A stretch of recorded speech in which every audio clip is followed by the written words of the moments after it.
زندہ درگور کر دیا کرتے تھے، شرم اور عار کی وجہ سے زندہ بچیوں کو دفن کر دیا کرتے تھے، لیکن یہ آقا دو عالم صلی اللہ علیہ وسلم کا کرم ہے، یہ ان کی مہربانی ہے، یہ ان کی آمد کی برکت اور برکت ہے کہ اللہ کے رسول جب تشریف لائے تو ان بچیوں کو زندگی مل گئی، ان بچیوں کو زندگی مل گئی، انہیں زندہ درگور کرنا بند کر دیا گیا۔ یہ آقا دو عالم صلی اللہ علیہ وسلم کی ہمارے اوپر رحمت اور نعمت نہیں تو کیا ہے؟ پیارے محترم بزرگ اور دوستو، ذرا اندازہ لگائیے، ایک روایت میں اور آتا ہے کہ نبی اکرم صلی اللہ علیہ وسلم نے اپنی ولادت اور اپنی پیدائش کا تذکرہ کس طرح سے فرمایا۔ روایت میں آتا ہے کہ غالباً حضرت عباس رضی اللہ تعالیٰ عنہ یا حضرت عبداللہ ابن عباس رضی اللہ تعالیٰ عنہ نے حضور صلی اللہ علیہ وسلم کے گوش مبارک میں کچھ ہی کہا، کان میں آپ نے کچھ کہا، حضور صلی اللہ علیہ وسلم اٹھے، منبر پر تشریف لے گئے، پھر اس کے بعد آپ نے اعلان فرمایا، تم لوگ جانتے ہو میں کون ہوں؟ صحابہ سے آپ نے مخاطب ہو کر فرمایا، جانتے ہو میں کون ہوں؟ سب نے کہا یا رسول اللہ انت رسول اللہ صلی اللہ علیہ وسلم، آپ اللہ کے رسول ہیں۔ حضور نے فرمایا انا ابن عبداللہ ابن عبد المطلب، کہ میں عبداللہ کا بیٹا اور مطلب کا پوتا ہوں۔ سنو، اللہ تبارک تعالیٰ نے اس دنیا کو بنایا تو اس میں سب سے اشرف انسان کو بنایا اور ہمیں اس انسان میں پیدا فرمایا، اور جب اس انسان کو عرب و عجم میں بانٹا گیا دو حصے میں، تو اللہ تبارک تعالیٰ نے ان میں سے جو بہتر حصہ عرب کا تھا مجھے اس عرب میں پیدا فرمایا۔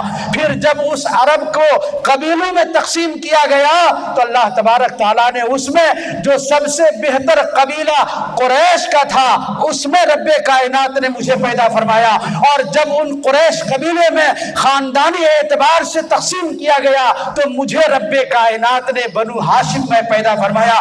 الغرض کہ ہمیں رب کائنات نے ہر چیز میں سب سے زیادہ ممتاز فرمایا ہے۔ نبی اکرم صلی اللہ علیہ وسلم نے یہ اعلان کہاں فرمایا تھا؟